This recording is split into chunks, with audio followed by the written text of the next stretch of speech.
So, that was something. I am become meme.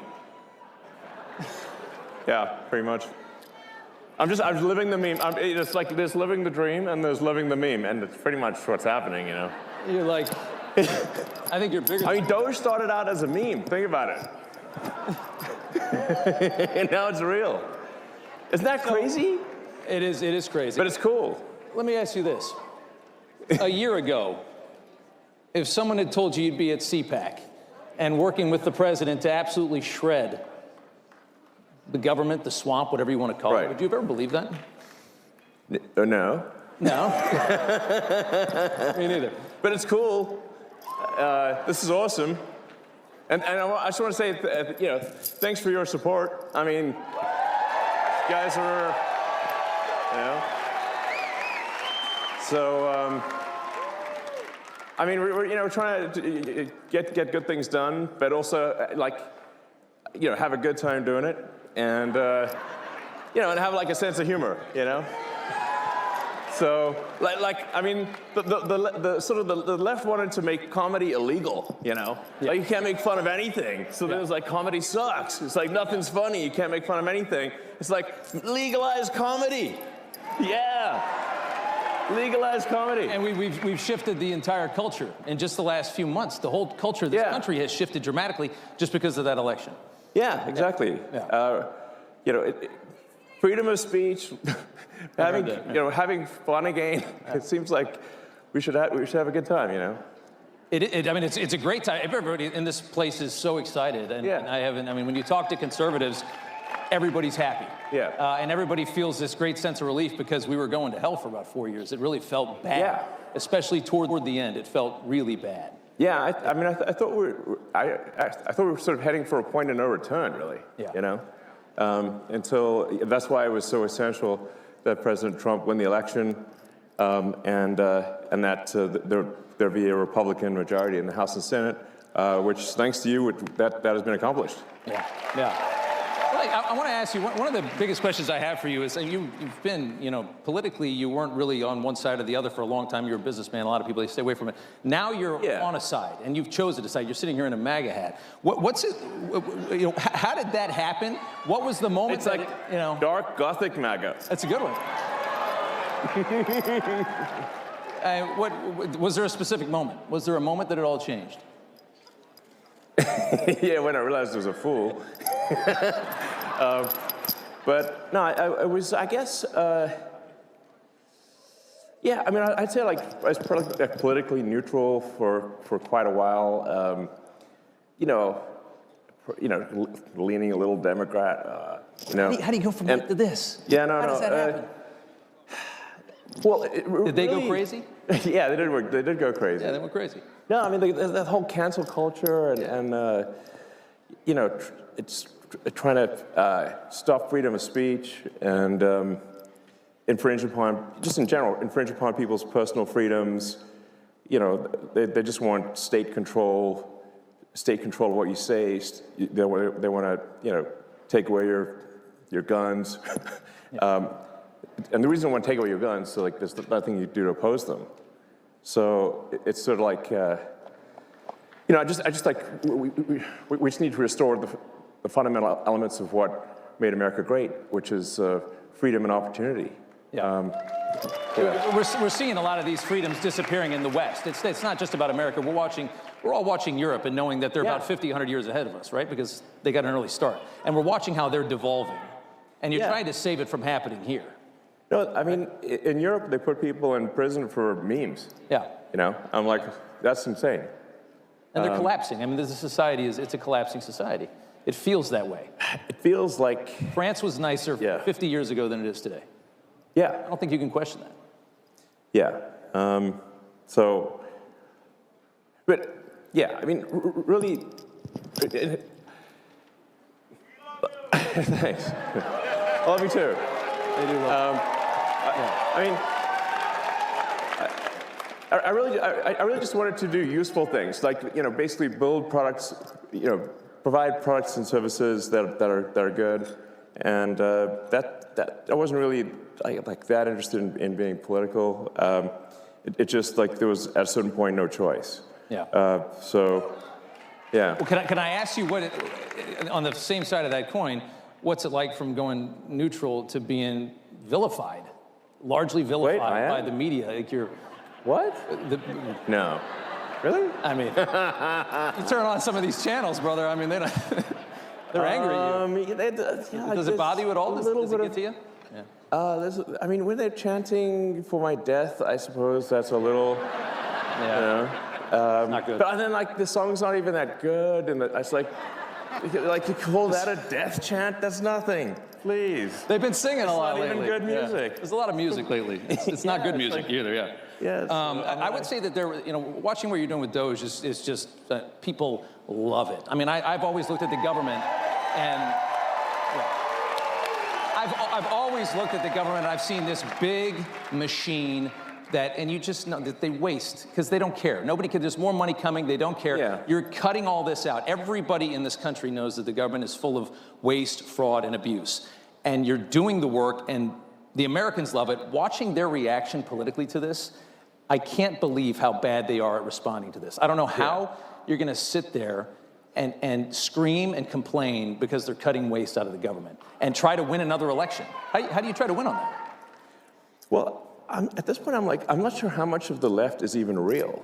Yeah. You know? How much was propped up by our money, you know? Yeah, like literally, you see like these sort of fake rallies where there's like hardly any people, and the media will like frame it and like, get all 6 people, in the frame, but there's like nobody else is there. Like it doesn't have popular support, but then you learn that like there's hundreds of billions of dollars going to these so-called NGOs. Yeah.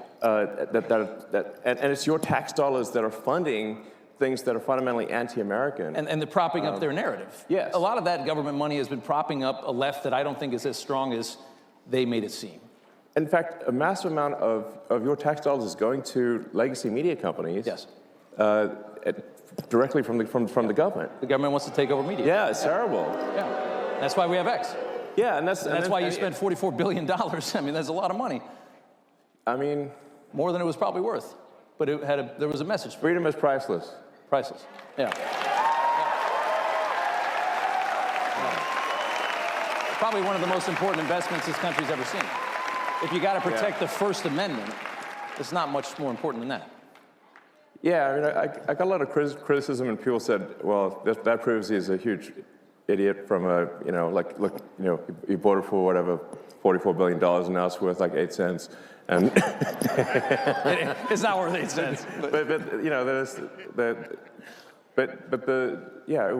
It was essentially to buy freedom of expression, Once that's gone, it's all over. It's all over. Yeah. Descent into tyranny is really quick after that. Yeah, I mean, like, it's all the sort of federal money going to media companies is what helps explain why the legacy media all says the same thing at the same time. Yeah. Like, isn't it like, it's like weird, like you can put them up where it's like, like when they're mouthpieces for the state. For the state. Yes. And that's what we've come to know. Yeah. It's scary. And I like that meme where they're, because they're always saying like threat to our democracy, but if you just replace democracy with bureaucracy, it makes a lot of sense. It makes perfect sense. Yeah. Big threat to the bureaucracy. That's exactly right. Let's talk about these Doge dividend checks that everybody's talking about this week. And I know you tweeted out that you were gonna. Does everybody want like a $5,000 check in the mail? It sounds kind of good, right? And the best part about it would be knowing where it came from. That's $5 grand that you sent them last year. Totally. It's money that's taken away from things that are destructive to the country, and from organizations that hate you to you. That's awesome. Does it seem? I mean, have you talked? I mean, that's like glorious. That's like it's the best. The spoils of battle, Spoils of battle. I like that. Is there traction on that? Yeah. So I talked to the president, and he's supportive of that, and so it sounds like that's something we're going to do. Yep. So as we're finding savings, that's going to translate directly to reductions in tax. So. Yeah. I mean, I think they fired 6,000 people at the IRS today. Yeah. And I think Lutnick said last night that they're talking about shutting down the IRS. And I think it's fair. I think people should realize this is, I mean, the amount of money that we send Washington like $5 or $6 trillion a year. That is such an ungodly amount of money. I mean, what do they? They say like 1 trillion seconds is like 30 years or something like that. I mean, that's how much we send them, and they seem to never have enough. There must be a lot you can cut. No, absolutely. People ask me, what's the most surprising thing that you've encountered when you go to D.C., when you're in D.C.? And I said, well, the most surprising thing is the scale of the expenditures and actually how easy it is to, when you add caring and competence where it was absent before, you can actually save billions of dollars, sometimes in an hour. Yeah. Like, it's wild. And then they scoff at it and say, oh, a few billion here, there. I mean, the way they're talking about it, you can see they don't care. It's such little money compared to how much they're used to wasting. That's what's really scary. Yeah, no, I mean, exactly. But obviously, it just shows that they really lack empathy for the average taxpayer who's working hard, paying taxes, and then they say, oh, $1 million doesn't matter. I'm like, I think it matters a lot to people, you know? So what are you talking about? I'd like to have it. Let me ask you a question. I know the president fairly well, watched him survive 2 assassination attempts. Had the first one not happened, the second one would have gotten him. It was very, because without those extra guys, they would have never seen that gun poking through the fence at the golf course. I saw the crew that you had. Isn't it like mind-blowing that this has happened? I mean, it just, and what, by the way, why do we still know nothing about that guy in Butler? What's going on? But Cash is going to get to the bottom of it. Yeah, there you go. By the way,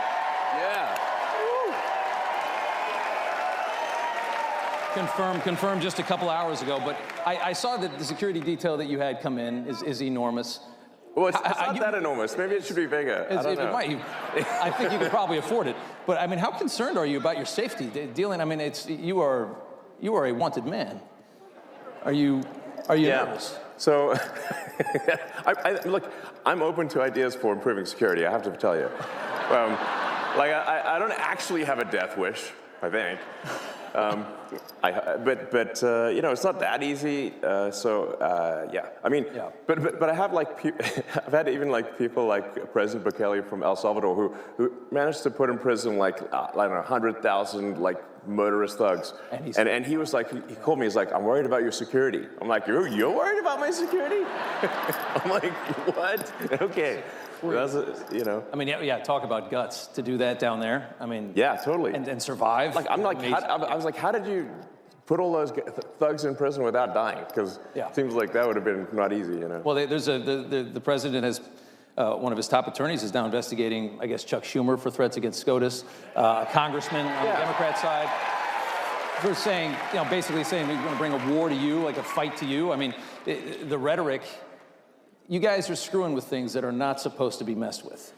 And we're fighting the Matrix. There's a lot of people that really don't want that to happen. Yeah, we're fighting the Matrix big time here. But it's got to be done. Yeah. It certainly does. What's going on with? Tell us about Fort Knox. It's Kentucky. It's a military base. It's a ton of gold, tons and tons and tons of gold. 5,000 tons of gold, or 5,000 tons of gold are there in the ground, and this. I mean, it's a very secure thing. I think we all want to see it. I'd love to see it. This is your gold, by the way. It's the public's gold. Do you think it's not there? I don't know. But I think you just want to see it. Yeah, we want to go see it and just make sure somebody didn't spray paint some lead or something, Yeah. Is this real gold? Fight at the bar, Didn't dent. But I think honestly, part of this also is just let's have some fun and like I said, all this gold at Fort Knox, it's the public's gold. It's your gold. So, like, I think you have, like, a right to see it. You want to take a tour? You know? Yeah. I think we should have do a tour. And then the president last night was like, I think he's in favor of it. That would be cool. And then it should be like a live tour. Like, you can see what's going on, open the door, like, what's behind it. Well, and there's... You know, I think I'd watch that. Oh, are you kidding? Yeah. I mean, what does 5,000 tons of gold look totally. like? What does How it big look is like? that? Is it the size of this? It's got to be pretty stage? big, I mean, you know? It's got to be a lot of Maybe gold. there's some other stuff in there, like just walk around, like, I don't know, maybe they got some other stuff in there. Are you thinking about auditing the Federal Reserve as well, which is obviously yeah, sure. Regulatory economy? I imagine you think the waste has got to be everywhere. Yeah, no, waste is pretty much everywhere. People ask, like, how can you find waste in DC? I'm like, look, it's like being in a room, and there's target, the wall, the roofs, and the floor are all targets. So it's like, you're gonna close your eyes and go shoot in any direction. Because you can't miss, you know? So it's pretty wild. Like you just push on things a little bit and you save billions of dollars. Like just a little bit, you know? It's wild. It's scary, isn't it? It's really That's why I say, it really is underrated. If you add caring and competence, how much things improve. Yeah. And you know, and we just find so many totally crazy things, which, you know, we're sharing with the public. We post everything we learn. You know, just you know, so you can see it.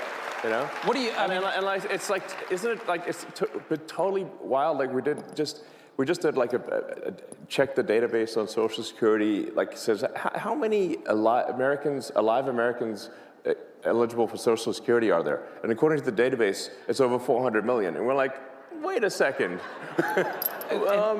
And how many are getting? How old are they again?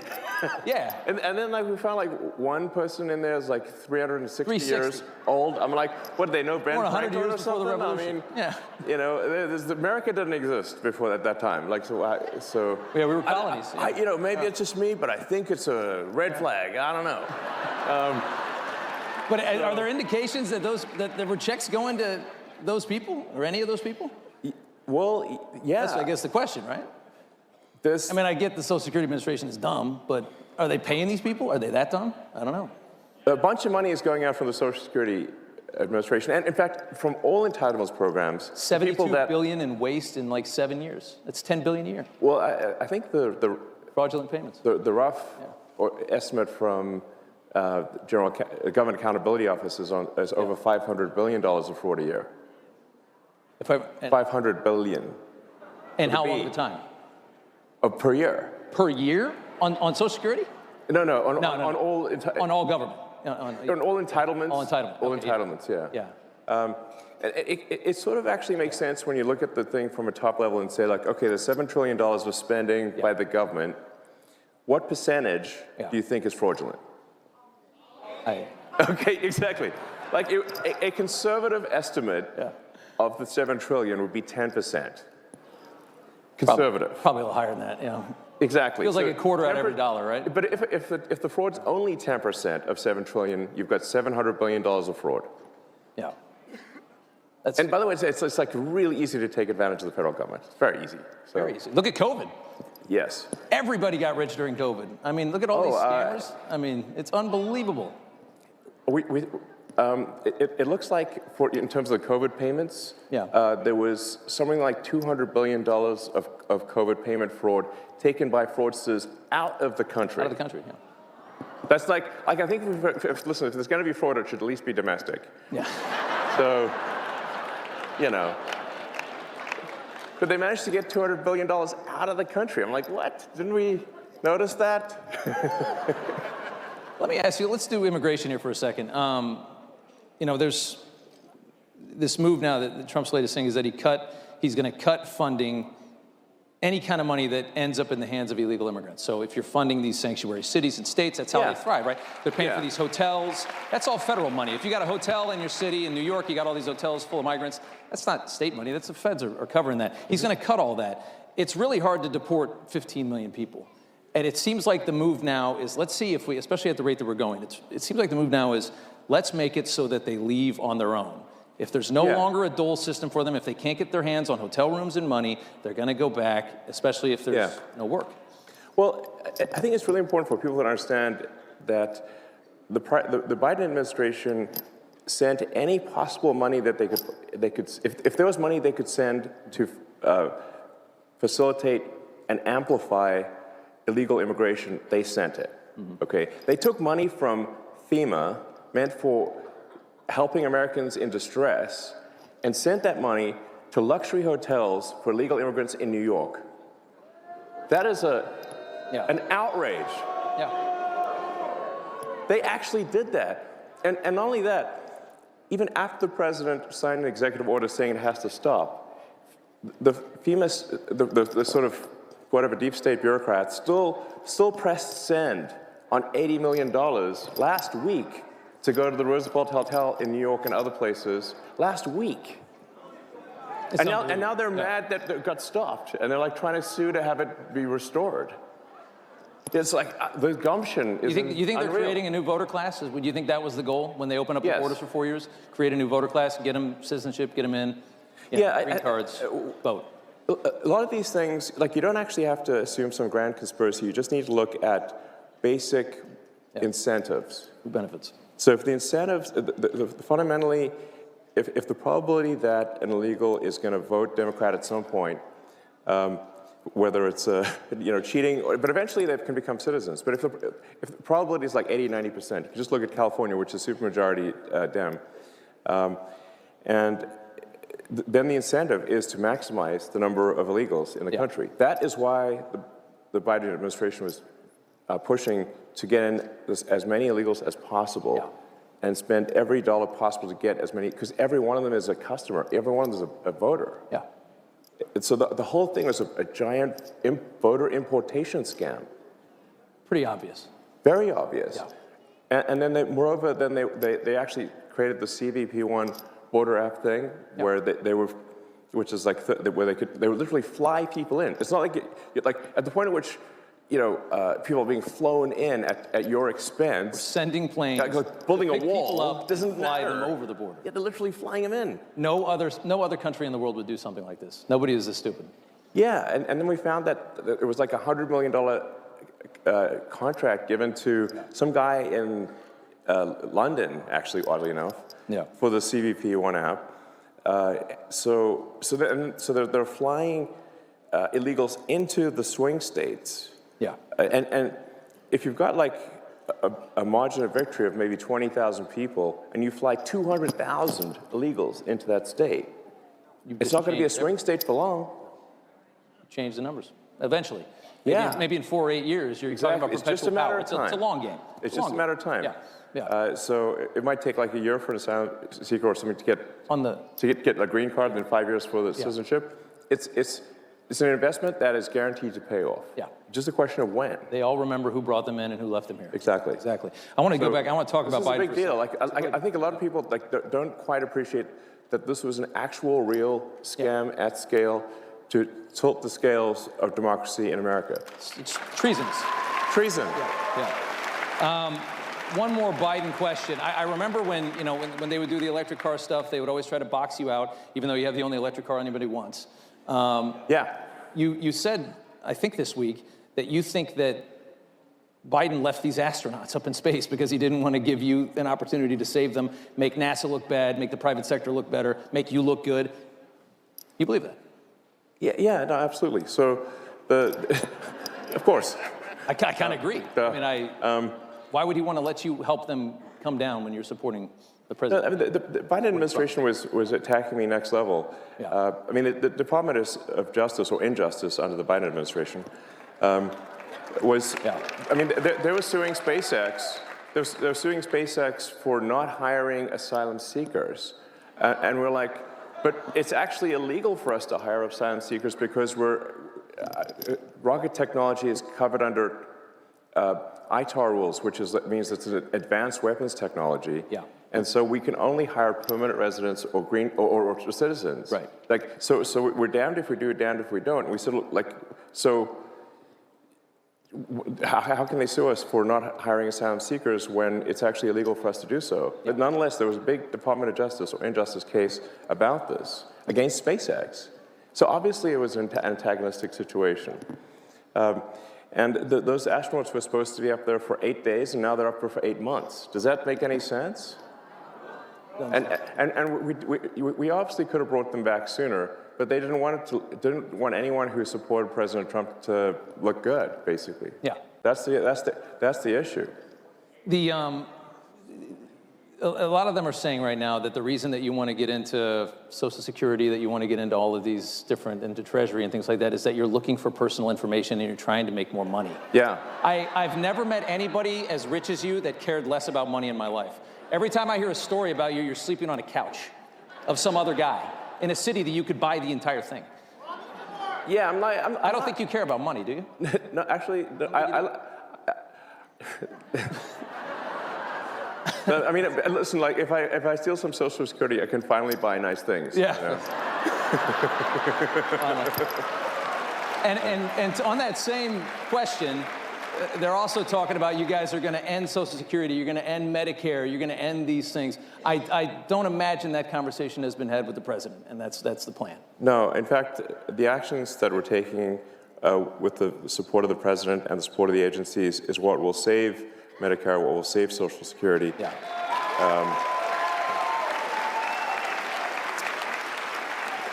And because if the country goes insolvent, if all the money is just spent on paying interest on debt, there's no money left for anything. Yeah. So that's the reason I'm doing this, is because I was looking at the big picture here, and it's like, man, our debt's getting out of control.